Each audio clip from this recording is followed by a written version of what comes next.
Eke hallelujah. Hallelujah. Eke hallelujah. Hallelujah. Ọmọ Ọlọ́run ké hallelujah. Hallelujah. Jehovah, Mímọ́, Jésù Kristi, mímọ́, Michael mímọ́, mímọ́. Ọlọ́run Celestial, Kábíyèsí bàbá. ọba tí ń jẹ́ mi ní má ṣe bẹ̀rù, Kábíyèsí Ọlọ́run wa. Ọlọ́run ìyanu, Kábíyèsí. Ọlọ́run ògo, Kábíyèsí bàbá. ọba tó mú wa sùn, Ó ṣé bàbá. ọba tó jí wa, Àdúpẹ́. ògo ni fún orúkọ rẹ. Hallelujah. A ó máa gbé ọ̀gá Ọlọ́run, Ó ṣé Olúwa. a ó máa yìn ọ́ lógo Olúwa. Bẹ́ẹ̀ ni ẹlẹ́dàá. Bàbá ẹ gbọ́ ọpẹ́ wa, Àmín Jésù. Olúwa ẹ gbà yín wa. Àmín Jésù. A dúpẹ́ lówùúrọ̀ Ó yìí ṣé bàbá. nítorí pé ẹ kò jẹ́ kí ìbànújẹ́ kó jẹ́ tiwa, Bẹ́ẹ̀ ni Olúwa. ẹ̀yin kò jẹ́ kí ìmọ̀ọ́ta kó rí wa gbéṣẹ́, Bẹ́ẹ̀ ni Ọlọ́run wa. ẹ kò jẹ́ ká sunkún ọ̀gànjọ́ òru. Bẹ́ẹ̀ ni ẹlẹ́dàá wa. Ògo ni fún orúkọ yín Ọlọ́run. Hallelujah. Olúwa gbọ́ ọpẹ́ wa, Àmín Jésù. Olúwa gbà yín wa, Àmín Jésù. Olúwa wà pẹ̀lú wa. Àmín Jésù. Bí a ṣe ń lọ nínú ọ̀sẹ̀ yìí, Olúwa pa wá mọ́, Àmín. ibi kó má ṣe dé bá wa, Àmín Jésù. orí wa kó má ṣe gbà bọ̀dẹ̀, Àmín Jésù. ní orúkọ Jésù Kristi Olúwa wa. Àmín. Mo kí àwọn ọmọ Ọlọ́run I greet the children of God. bí a káàbọ̀ sí ọdún àdúrà, Welcome to the festival of prayers. èyí tí ń ṣe ìpele ìkejìlélọ́gbọ̀n rẹ̀. That's day 32 of it. Mo kí wa pé a kú àdúrà. I welcome us into the prayer. Mo gbàdúrà pé àdúrà wa yóò ṣètẹ́wọ́gbà. I pray our prayers shall be answered. Mo gbàdúrà pé Ọlọ́run yóò dá ògo wa I padà pray fún that wa. the Lord shall restore back our glory. Gbogbo ohun tí a ti sọnù lÓlúwa yóò mú padà fún The wa. Lord shall restore all our lost Mo possessions. pe àkọlé ọdún àdúrà ti òwúrọ̀ yìí. I tag the title of today's festival of prayers. Olúwa O Lord, bá ìyàn ayé mi wí. rebuke the famine of my life. Olúwa bá ìyàn ayé mi wí. O Lord, rebuke the famine of my life. A ó sì rí i tí ń ṣe ẹsẹ̀ Bíbélì wa And we'll take the scriptures nínú ìwé àkọ́kọ́ Genesis in the book of Genesis, orí 12 chapter 12, ẹsẹ̀ ìkẹwàá rẹ̀. verse 10. Èyí tí ó kà báyìí wípé ìyàn kan sì mú ní ilẹ̀ náà. Now there was a famine in the land, Abraham sì sọ̀kalẹ̀ lọ sí Egypt and Abraham went down to Egypt láti ṣe àtìpó níbẹ̀, to dwell there, nítorí ìyàn náà mú gidigidi for the famine was severe ní ilẹ̀ náà. in the land. Olúwa kó bá wa bá ìyàn wí. May the Lord rebuke famine. Ẹ̀yin ọmọ Ọlọ́run, Children of God, kí ni ìtumọ̀ ìyàn? what is famine? Kí la ń pè ní ìyàn? What is famine? Ìyàn ni àìsí oúnjẹ púpọ̀ láti jẹ. Famine is when there is insufficient food. Nínú èyí tí ń ṣe ọ̀pọ̀ oúnjẹ, When insufficiency, a kò lè sọ pé ìyàn ni. we can't call it a famine. Ṣùgbọ́n tí ìtí ṣe kò bá sí àti jẹ mímu àti mu rárá, But when there is no enough food to go around, ìyẹn la máa ń pè ní ìyàn. that's what we call famine. Òun la ń pè ní ìyàn. That is what we call famine. Olúwa kó gbà wá nínú ìyàn. May the Lord deliver us from famine. Olúwa kó mú ìyàn wa kúrò. May the Lord rebuke our famine. Nítorí ìyàn kì í ṣe ohun tó bójú mu. Because famine is not appropriate. Nígbà tí orílẹ̀-èdè kejì àbí orílẹ̀-èdè mìíràn tí wọ́n ń jẹ àjẹyó. When other neighboring countries have sufficiency, Nígbà tí àwọn ẹbí kan ń jẹ àjẹṣẹ́kù. when some families have remains, Bí tíṣe ẹbí kan bá ń ṣe ìyàn tí ìyàn bá ń bá wọn jà, and when a family is passing through famine, oúnjẹ yẹn ò ní tó fún wọn that food will not be enough for àti them ìdílé wọn. and the family. Bẹ́ẹ̀ gẹ́gẹ́ ló ṣe rí fún ẹbí. Also for a family, Bẹ́ẹ̀ gẹ́gẹ́ ló ṣe rí fún orílẹ̀-èdè. also for a country. Lórúkọ Jésù, Olúwa kó fagilé ìyàn wa. In Jesus' name, may the Lord cancel out Olúwa our kó bá famine. wa bá ìyàn wí. May the Lord rebuke famine. Mo gbàdúrà mo ní Olúwa kó bá wa mú ìyàn I pray kúrò. the Lord shall take away our famine. Nínú yìí tí ń ṣe ẹsẹ̀ Bíbélì tí a ó tún kà. In another text of the Bible, we are going to Iṣẹ́ read àwọn àpọ́stólì the Acts of Apostles, orí keje chapter 7, ẹsẹ̀ ìkọkànlá. verse 11. Ó wí pé ìyàn kan sì wà mú ní gbogbo ilẹ̀ Egypt Now a famine came over the land of Egypt àti ní Kénáánì and Canaan, àti ìpọ́njú pípọ̀. and great trouble. Àwọn bàbá wa kò sì rí oúnjẹ. And our fathers found no sustenance. àwọn bàbá yẹn ò rí oúnjẹ. And those fathers found no food. àwọn màmá yẹn ò rí oúnjẹ. Those mothers did not find any food. àwọn ọ̀dọ́ fúnra rẹ̀ ò rí oúnjẹ jẹ. And the youth could not feed. gbogbo àwọn ènìyàn sì bẹ̀rẹ̀ sí ní ké ìrora. And everyone was in anguish nítorí tí ń ṣe ìyàn náà. because of the famine. nítorí ìyàn. Because of the famine. bíbélì sọ fún mi ní ibì kan. The Bible said somewhere, mo sì ní ìgbàgbọ́ lórí ọ̀rọ̀ Ọlọ́run. and I believe in the word of God. ó ní ọmọ kìíní yóò máa ṣe aláìní. He said the cubs of the lion will have lack, ebi yóò sì máa pa wọ́n. and they will go hungry. ṣùgbọ́n àwọn tí ó bá gba Olúwa Ọlọ́run wọn gbọ́. But those who believe in their God, wọn kì í ṣe aláìní ohun tó they will dára. not lack good things. gbọ́ ìwọ bàbá àti ìyá tó ń gbọ́ mi lówùúrọ̀ yìí. Listen, mother and daddy that is bó listening to tilẹ̀ me. wù kó le tó. No matter how severe Ọlọ́run it kó bá mi is, lé èèyàn jáde kúrò nínú the Lord ayé. shall chase away famine in wòlíì your ẹ sọ life. pé níyì tí ṣe irú àyájọ́ ọ̀la. The prophet said by this time tomorrow, òròbó òróró tó yẹ pé kó tán tà ní wíwọ́n. the pot of oil that is supposed to be expensive, owó rẹ̀ yóò wálẹ̀. it will be very cheap. gbà mí gbọ́ gẹ́gẹ́ bí wòlíì Ọlọ́run. Believe me as a prophet, bó tilẹ̀ wù kó rí. no matter how Olúwa severe, yóò bá wa bá èèyàn wí. the Lord shall rebuke famine. Olúwa yóò bá wa lé èèyàn The jìnnà. Lord shall chase away famine. gbogbo agbára èèyàn nínú ayé wa. Every power of famine in our life, gbogbo agbára tó sọ èèyàn sáàárín wa. every power that has thrown famine into our lives, Olúwa yóò bá wa bá a wí. the Lord shall rebuke them. Olúwa yóò bá wa bá a wí. The Lord shall rebuke mo them. ti tún lọ sínú ẹsẹ̀ bíbélì. I'm going into the Bible mo again. lọ sí ti ṣe ìwé Genesis. I'm in the book of Genesis, orí ti ṣe ìkẹrìndínlọ́gbọ̀n. chapter 26, ẹsẹ̀ ìkíní sí ẹsẹ̀ ìkẹrin yẹn. from verse 1 to 4. èyí tí ó kà báyìí wípé ìyàn kan sì mú ní ilẹ̀ náà. There was a famine in the land lẹ́yìn ẹ̀ tí ìyàn tí kọ́kọ́ tètè mú lé ọjọ́ Ábúráhámù. beside the first famine that was in the days of Abraham. Ísákì sì tọ̀ Abímélékì ọba àwọn ará Fílístíà lọ And Isaac went to Abimelech, king of the sí Philistines, Gérárì. in Gerar. Olúwa sì fara hàn Then the án. Lord appeared to him ó sì wí pé and said, má ṣe sọ̀kalẹ̀ lọ sí Egypt. do not go down to Egypt. jókòó ní ilẹ̀ tí èmi yóò wí fún ọ. Live in the land of which I shall tell máa you. ṣe àtìpó ní ilẹ̀ yìí. Dwell in this land, èmi ó sì pẹ̀lú rẹ. and I will be with you èmi ó sì bùkún fún ọ. and bless you. nítorí ìwọ àti irú ọmọ rẹ For to you and your ni descendants èmi yóò fi gbogbo ilẹ̀ wọ̀nyí fún. I will give all these lands, èmi ó sì mú ara tí mo bú fún Abraham bàbá rẹ ṣẹ. and I will perform the oath which I swore to ẹsẹ̀ tó Abraham your gbẹ̀yìn father. ẹ̀kọ́ náà. The last ó ní verse. èmi yóò sì mú irú ọmọ rẹ bí sí And I will make your descendants bí multiply ìràwọ̀ ojú ọ̀run. as the stars of heaven. èmi ó sì fi gbogbo ilẹ̀ wọ̀nyí fún irú ọmọ rẹ. And I will give these lands to your descendants, àti nípasẹ̀ irú ọmọ rẹ and in your seed lẹ́ ó bùkún fún gbogbo orílẹ̀-èdè all ayé. the nations of the earth shall be blessed. àyànfẹ́ Ọlọ́run Beloved, bó tilẹ̀ wù kí èèyàn kó mú tó. no matter how severe the famine might be, èèyàn ò ní pa ọ́.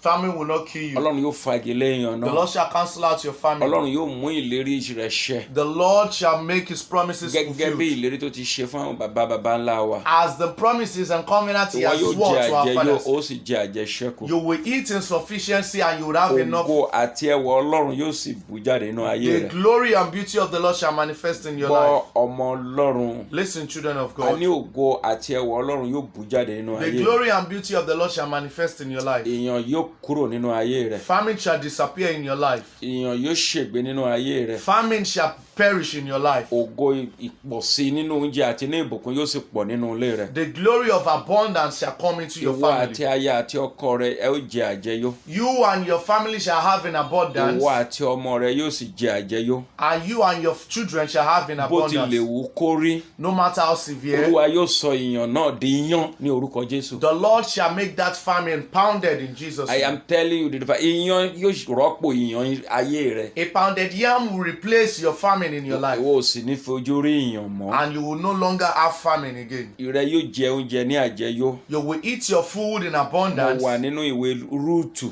I'm in the book of Ruth, orí kìíní chapter 1, ẹsẹ̀ ìkíní náà. from verse 1. èyí tó kà báyìí wípé ó sì ṣe lé ọjọ́ wọn ni Now it came to pass in the tí days àwọn onídàájọ́ ń ṣe olórí. when the judges ruled ìyàn kan sì mú ní ilẹ̀ náà. that there was a famine in the land, ọkùnrin kan láti Bẹ́tílẹ́hẹ́mù and a certain man of ti Bethlehem Jùdíà lọ ṣe àtìpó ní ilẹ̀ Móábù. of Judah went to dwell in the country of òun Moab, àti obìnrin rẹ̀ he and his wife àti àwọn ọmọ rẹ̀ ọkùnrin méjì. and his 2 sons. orúkọ ọkùnrin náà sì máa jẹ́ Elimeleki. The name of the man was Elimelech. orúkọ obìnrin náà sì máa jẹ́ Naomi. The name of his wife was Naomi, orúkọ àwọn ọmọ rẹ̀ ọkùnrin méjì a sì máa jẹ́ Málónì and the name of his 2 sons were àti Mahlon ìkejì Kílónì. and Chilion. Àwọn ará Éfrátà ti Ephrathites Bẹ́tẹ́lómì Júdà of Bethlehem, Judah, wọ́n sì wá sí ilẹ̀ Móábù and they went to the country Moab wọ́n sì ń gbé ní ibẹ̀. and remained there. Ọ̀pọ̀lọpọ̀ ló ti sá kúrò lórílẹ̀‐èdè wa. A lot of people have left this country. Ọ̀pọ̀lọpọ̀ ló ti sá kúrò nínú ìdílé. A lot of people have left their families. Ọ̀pọ̀lọpọ̀ ọkọ ti sá lọ. A lot of husbands have run away. Ọ̀pọ̀lọpọ̀ olórí ẹbí ti fọgbọ́n sá lọ A síbì lot kan of family heads have left their nítorí families àwọn èèyàn. because of famine. Nítorí èèyàn. Because of famine, Olúwa kó bá wa bá èèyàn wí. may the Lord rebuke famine. Lórílẹ̀‐èdè yìí fúnra rẹ̀. In this country Olúwa itself, kó bá wa bá may the èèyàn wí. Lord rebuke famine. Olúwa kó yí èèyàn wa sí ìyanu ọ̀tọ̀ọ̀tọ̀. May the Lord turn all our famine to wonders. Àti wá ra ohun jíjẹ wá di ìtíṣe wàhálà. Buying things are now very Àtìlẹ̀ expensive. gbọ́ pé ìtíṣe láti tún gbogbo nǹkan tán tún fi ṣe oúnjẹ náà tún gbẹ́sẹ̀ lé. We have heard that they have banned the importation of all things that we use Mo in mọ̀ pé cooking food. gbogbo ìtíṣe eléyìí yóò yí padà lórúkọ I Jésù. know these things will change in Jesus' name. A ó ní ọ̀pọ̀ ní orílẹ̀-èdè We yìí. will have sufficiency in this A ó country. ní ọ̀pọ̀ nínú ẹbí wa. We will have sufficiency in our families. Lórúkọ Jésù a ò ní ta ọmọ wa jẹ. We will not sell our children before Ní we orúkọ feed. Jésù a ní gbégbá bára. In Jesus' name, we will not beg before we eat. Ògo àti ẹwà Ọlọ́run yóò máa bá wa gbé. The glory and wonders of the Lord shall be Kí with ni us. àwọn nǹkan tí ó lè fa èèyàn? What can cause famine? Àìbìkítà lè fa èèyàn. Not carelessness can cause famine. Àìrò iwájú wa lè fa èèyàn. Not taking care of the future can cause famine. Àìkò ní ọkàn ìtọ́jú pamọ́ ó lè fa èèyàn. Not having a mind of storage can cause famine. Nítorí pé a gbọ́dọ̀ pọn omi sílẹ̀ de òǹgbẹ. Because we must fetch for test. Gẹ́gẹ́ bí Joseph ti ṣe ní ilẹ̀ Egypt. As Joseph did in the land of Egypt. Ẹ̀ṣẹ̀ lè fa èèyàn. Sin can cause famine. Ṣé o gbọ́ nǹkan tí mo ń sọ? Do you hear what I'm saying? Ẹ̀ṣẹ̀ lè fa èèyàn. Sin can cause famine. A sì rí eléyìí nínú ìtíṣe ìwé mímọ́. And we can take this in the Bible, Nínú ìtíṣe ìwé Sámúẹ́lì in the kejì book of Samuel, orí kọkànlélógún the book of 2 Samuel chapter 21, ní ìtíṣe ẹsẹ̀ àkọ́kọ́ yẹn. verse 1. Ó ní èèyàn kan sì mú ní ọjọ́ Dáfídì And there was a famine in the days of ilé David ọdún mẹ́ta for 3 years, láti ọdún dé ọdún. year after year. Dáfídì sì béèrè lọ́dọ̀ Olúwa. And David inquired of the Olúwa Lord, sì wí pé and the Lord answered, nítorí ti Sọ́ọ̀lù ni it is because of Saul àti nítorí ilé rẹ̀ and his bloodthirsty house tí ó kún fún ẹ̀jẹ̀ that is full of blood, nítorí pé ó pa àwọn ará Gíbíónì. because he killed the Ṣé Gibeonites. kìí ṣe pé ìlú yìí ti dẹ́ṣẹ̀ fúnra rẹ̀? Hope this country has not Ṣé kìí committed pé a the ti sin. ta ẹ̀jẹ̀ àwọn aláìṣẹ̀ sílẹ̀? Hope we have not killed the innocent. Bí ó bá jẹ́ bẹ́ẹ̀, If so, ìyàn lè bẹ̀rẹ̀ sí mú nítorí ẹ̀ṣẹ̀ wa. famine can start because of our sins. Ìyàn lè mú nítorí ẹ̀ṣẹ̀ wa. Famine can start because of Àdúrà our tèmi sins. gbà rèé. My prayer is this. Olúwa kó dáríjì wa ní orílẹ̀-èdè May the Lord yìí. forgive us in this country. Olúwa kó bá wa bá èèyàn wí. May the Lord rebuke famine.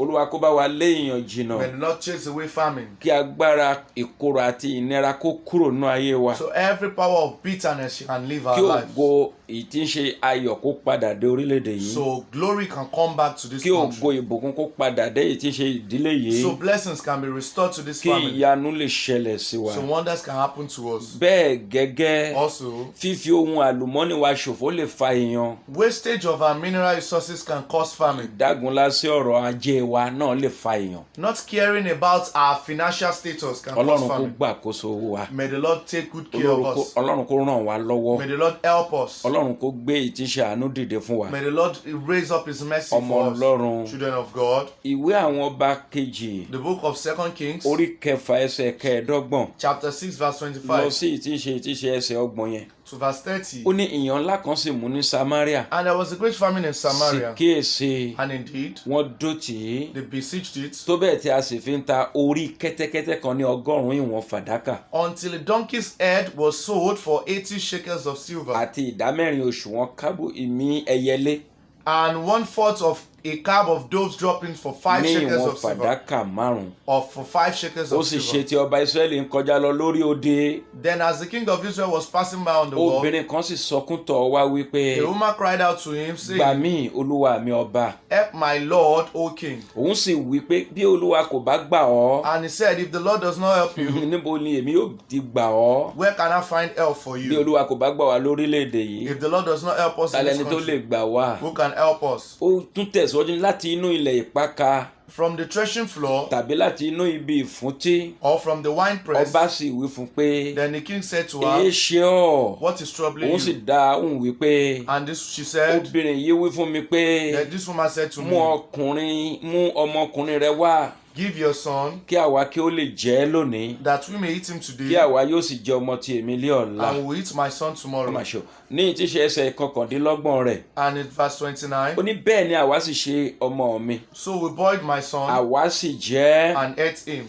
àwa sì jẹ ẹ́. and we ate him. Èmi sì wí fún pé ní ọjọ́ keje o, And I said to her on the mú next ọmọ rẹ day, wá kí àwa kí ó jẹ ẹ́. give your son that we may Òun eat sì him. ti fi ọmọ rẹ̀ pamọ́. But she has eaten her son. Ẹsẹ̀ tó gbẹ̀yìn ẹ̀kọ́ yẹn, Verse 30, the ó last sì verse. ṣe. Now it happened, Nígbà tí ọba gbọ́ ọ̀rọ̀ obìnrin náà, when the king heard the words of the ó fa woman, aṣọ rẹ̀ ya, that he tore his clothes, ó sì kọjá lọ lórí odi. and as they passed by on the wall, Àwọn ènìyàn sì wò ó, the people looked sì kíyèsí, and looked. ó ní aṣọ ọ̀fọ̀ lábẹ́ aṣọ rẹ̀. Underneath, he had sad clothes on his Ara body. rẹ̀.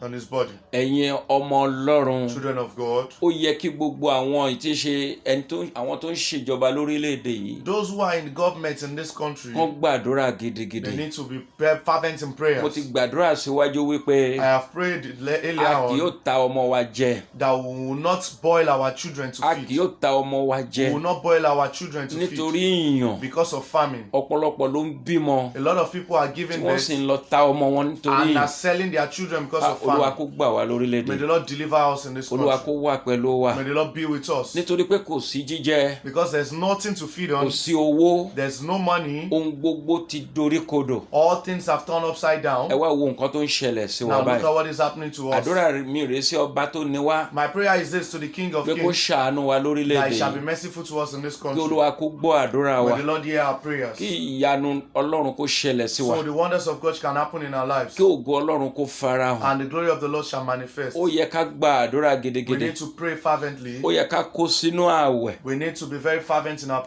prayers. gbàdúrà gidigidi, We need to be very fervent in our kí prayers. Ọlọ́run kó lè ṣe ohun ńlá So fún the wa, Lord can do good things in kí our ògo life. Ọlọ́run kó lè So farahàn, the glory of the Lord can kí Ọlọ́run manifest. kó lè yí ìtíṣe èèyàn yín padà, So the Lord can take away our kí a family. lè ní ànító. So we can have enough. Mo gbàdúrà fún ọmọ I pray Ọlọ́run, for you, children of ó God. ní ànító. You would have enough. Ọlọ́run yóò lé èèyàn jáde The Lord lórílẹ̀‐èdè wa, shall chase away famine in our Ọlọ́run yóò country. lé èèyàn jáde nínú ẹbí The wa. Lord shall chase away famine in our Ohun gbogbo families. tí kò jẹ́ kí ògo Ọlọ́run kó bú jáde, All things that do not allow the glory of the Lord Ọlọ́run to yóò bá a manifest. wí The pátápátá. Lord shall rebuke them. Ayọ̀ Ọlọ́run yóò wá wa rí. And the wonders of God shall Àwa yóò repeat jẹ us. àjẹ yóò, We will eat our food in lórúkọ abundance Jésù a ó jẹ àjẹ ṣẹ́kù. and will have remains. Ògo Ọlọ́run yóò bú jáde, The glory of the Lord shall àánú manifest. Ọlọ́run yóò wá wa The rí, mercy of the Lord shall locate ìgbéga us. Ọlọ́run yóò farahàn wá, And the wonders of God shall yóò dára manifest. fún wa. It shall be well with us. Mo gbàdúrà, mo ní yóò dára fún I wa. pray it shall be well with us. Àdúrà ni kí a máa gbà, We need to continue to pray. àdúrà ni kí a máa gbà. We need to be fervent in Ẹ jẹ́ ká máa prayers. pe Ọlọ́run tó dá wa Let's call upon our lówùúrọ̀, God lọ́sàn-án àti àṣálẹ́. morning, afternoon, and Mo sì night. mọ̀ dájú wípé And I know for yóò sure yé èèyàn yẹn padà. it will change the A ó family. sì di ẹni tó ní ọ̀pọ̀ oúnjẹ, I will have a abundance. di ẹni tó ní ọ̀pọ̀ We would ìbùkún, have abundance of a ó blessing. di ẹni tó ní ọ̀pọ̀ We